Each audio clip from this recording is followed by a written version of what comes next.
Originally released in 2011 as a freeware game called Stealth Bastard, Tactical Espionage Arsehole, Jonathan Biddle's tricky, light-based puzzle platformer got a kid-friendlier title when it was remade as a commercial release for consoles and mobile devices. Limited runs, PlayStation 4 and Vita releases, catalogs number 26 and 27 respectively, shipped with the lengthy name Stealth Inc. A Clone in the Dark Ultimate Edition to denote that these were, indeed, the complete editions of the game before Biddle moved along to focus on a sequel. As with all limited run releases, Stealth Inc. contains not only the most updated available version of the core game, but its add-on content too. That amounts to 100 stages of stealth gameplay, more than enough to tax even the sharpest mind. Like Oddworld, Stealth Inc. approaches the problem of sneaking around and solving environmental puzzles from the direction of a side-scrolling 2D platformer action game. However, it differs from New and Tasty in some fairly significant ways beyond simply making use of a more retro visual style. Where Oddworld sent its hero on a sprawling journey across a variety of natural landscapes, modern industrial structures, and ancient ruins, Stealth Inc. takes place inside a corporate laboratory designed to test the skills of mass-manufactured clones. Oddworld's villains hope to turn the Mudakan people into products. Stealth Inc.'s clones are the products, and your task is to test their viability.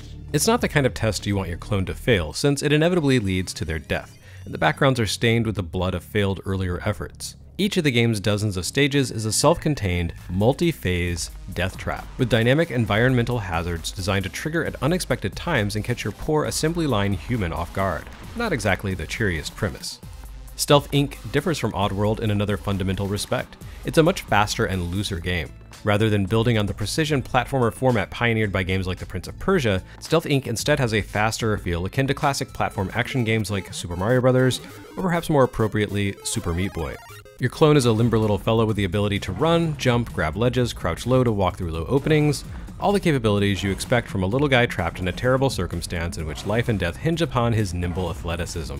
While you never get to haul ass over the long open stretches that classic platform heroes like Mega Man and Sonic enjoy because you're trapped in a portal-like gauntlet of hell designed to murder you repeatedly, you always feel like you have precise control over your tiny, doomed avatar.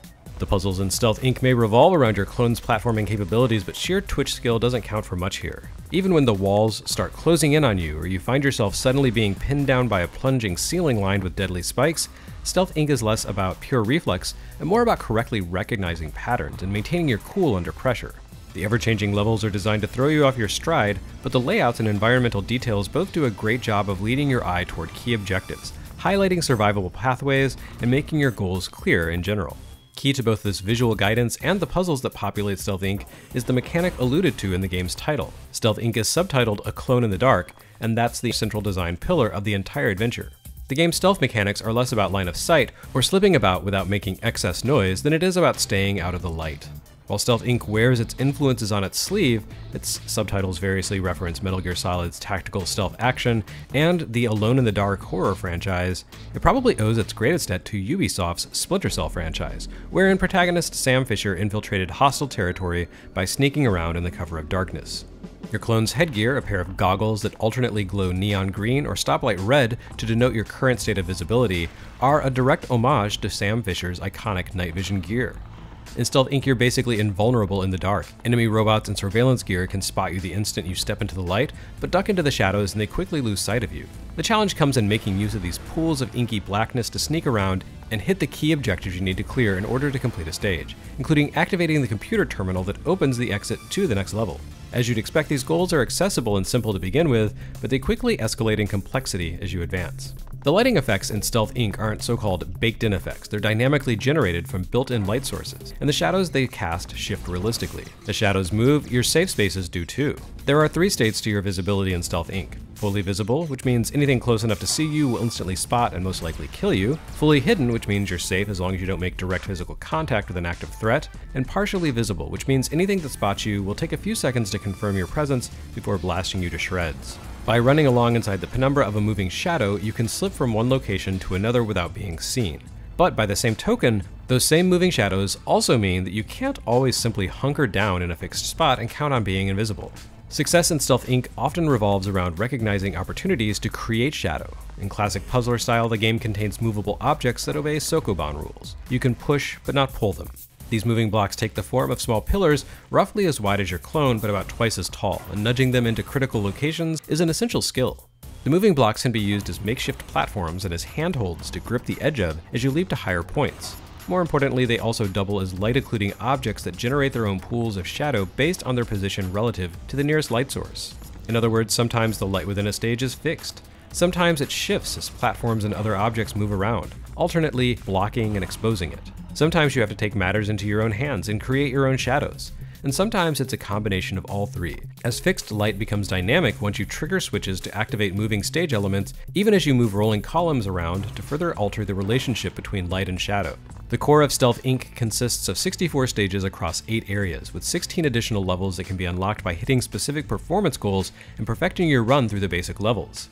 On top of that, the Ultimate Edition of Stealth Inc. contains 2 additional sets of bonus stages, the Teleporter Chambers and the Lost Clones.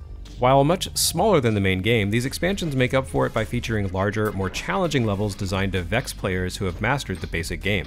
The Teleporter Chambers segment makes the game's nod to Valve's Portal more overt by borrowing that game's teleportation mechanic. Vending machines scattered strategically through the levels dispense pairs of blue and orange teleport pods, and these paired devices allow you to warp back and forth between them.